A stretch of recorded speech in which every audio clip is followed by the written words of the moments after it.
Por que não? Vamos diretamente ouvir os ecos da capital, do Congresso Nacional e também ali da Praça dos Três Poderes, porque olha só, o Supremo Tribunal Federal negou conceder regime semiaberto a Daniel Silveira, preso há mais de um ano, e condicionou a progressão da pena ao pagamento de uma multa equivalente a R$240 mil.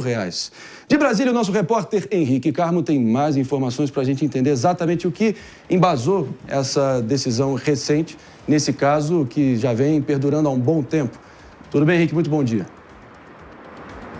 Bom dia, André Marinho. Bom dia a todos da bancada do Morning Show. É isso que você disse.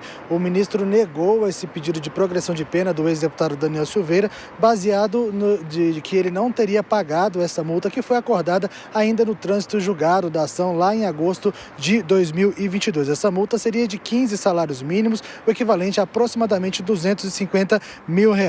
Porém, a defesa de Daniel Silveira publicou em nota que já fez o pagamento desta multa e protocolou e anexou ao processo o comprovante do pagamento dessa multa relacionada ao Daniel Silveira, o ex-deputado federal. De acordo com a defesa, se esse era o único impedimento para que fosse analisado esse pedido de progressão de pena do ex-deputado, a defesa pagou a conta e agora aguarda a decisão do Supremo Tribunal Federal. O ministro Alexandre de Moraes ainda não se manifestou sobre o pagamento desta multa. Na última quarta-feira, ele negou esse pedido baseado nessa questão da multa. Ele disse que o descumprimento da multa ele constitui no descumprimento dos requisitos para que o condenado possa ir para a progressão de pena, que é aquele sistema em que o preso pode sair durante o dia da prisão e voltar apenas para dormir à noite. O outro pedido que foi indeferido também por Alexandre de Moraes, da defesa de Daniel Silveira, foi para que essa multa fosse compensada de um total de R$624 mil,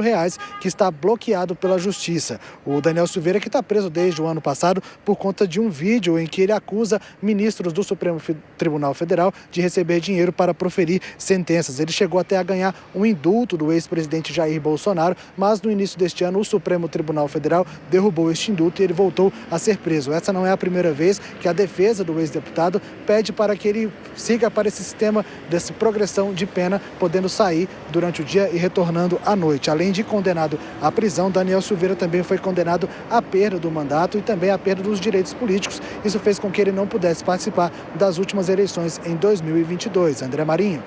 Bom, Henrique Carmo, sempre muito bem aí, certeiro, trazendo todas as notícias da nossa capital. Valeu. A gente volta com você nos próximos dias aqui. Valeu. Meus amigos, queria te ouvir muito, Pepe, pelo seguinte, vale lembrar que em nome da precisão, Daniel Silveira, condenado pelo STF a 8 anos e 9 meses de prisão, de acordo com o próprio Supremo, pelos crimes de tentativa de impedir o livre exercício dos poderes e também que ele teria participado na coação no curso do processo ao proferir aquelas ofensas, ameaças contra os ministros da Corte.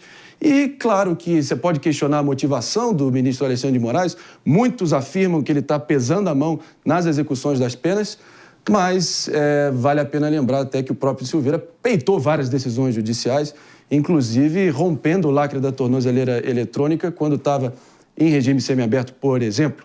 Claro que, enfim, um caso, diria, bem simbólico aí dos últimos anos na política nacional. O que você acha? Não, é um caso triste, né?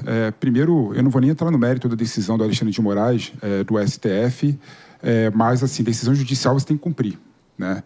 E o Silveira, em muitos aspectos, ele não cumpriu as medidas cautelares, tendo, inclusive, se escusando de usar a tornozeleira eletrônica. Mas, de fato, né, não dá para a gente não ver uma pesada de mão no STF. Eu, inclusive, não vejo nenhuma lógica na decisão do Alexandre de Moraes, lógica jurídica, né, falando como advogado no caso, porque o Alexandre de Moraes chegou a bloquear R$600 mil da conta do Alexandre Silveira. Daniel Silveira. Do Daniel Silveira. Chegou a bloquear R$600 mil na conta do Daniel Silveira, né, por conta das multas de não respeitar decisão judicial. E, ao mesmo tempo, ele fala que não vai decidir sobre a progressão do regime do Silveira porque não pagou a multa de R$200 mil. Foge qualquer lógica. Você tem R$600 mil bloqueado no inquérito, né? E como ele não consegue fazer uma mera compensação dos R$200 mil que o Daniel Silveira deveria pagar ao STF para ser concedida o seu direito de progressão de pena.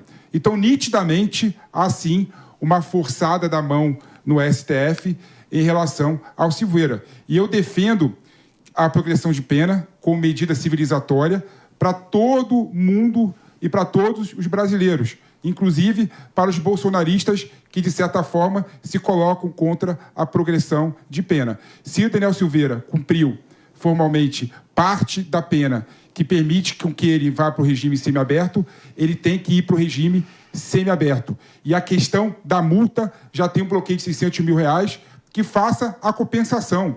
Há o princípio da razoabilidade e da proporcionalidade que deve amparar as decisões judiciais nesse caso concreto. Eles alegam o impedimento que ele teria incorrido no livre exercício dos poderes. Como é que está repercutindo no poder legislativo isso, Paulo? Só posso fazer um complemento também? Acho que claro, essa pesada de mão em relação, o Paulo já fala, mas é em relação também às ameaças, né, que o Daniel fez aos ministros do Supremo. Sem dúvida. Aí teve aquela história que o Bolsonaro até deu um indulto para ele, aí o Supremo foi lá e revogou. E também, enfim, uma insegurança jurídica total. A justiça é cega, né? Mas as injustiças são bem visíveis, né? Ele não deveria estar preso, porque ele falou. Ele não cometeu nenhum ato de violência, exceto verbal. E ele é o único preso no Brasil por falar. E mesmo com o artigo 53 da Constituição Federal, que fala que o deputado, o senador, tem imunidade quanto às suas palavras, votos, quaisquer palavras, ele está preso. Eu continuo sendo contra a progressão de regime, mas neste caso é muito injusto, mas muito injusto mesmo, uma pena desproporcional pelos atos que ele cometeu, porque falar, se eu falar para você, Marinho, eu vou te matar, é crime de ameaça. Sim. Pronto e acabou. Né? A gente não pode fazer uma interpretação extensiva contra o réu. E, neste caso, eu acredito que está sendo feito isso. Aí você coloca uma multa impagável com os bens bloqueados. Ele não vai pagar nunca. Claro que aquelas falas dele foram absolutamente, enfim, detestáveis e excessivas. Sim, e ele está pagando até hoje pelo teor do que ele disse. Mas tem uma tese, né, que ali, o dito limite na liberdade de expressão vai até onde você detém os meios para implementar o que você me ameaça. Será que ele, de fato, detinha os meios para concretizar as ameaças que ele falou? Eu acho que só falava. Fica o debate para depois. A gente vai estar repercutindo, claro, a repercussão desse caso.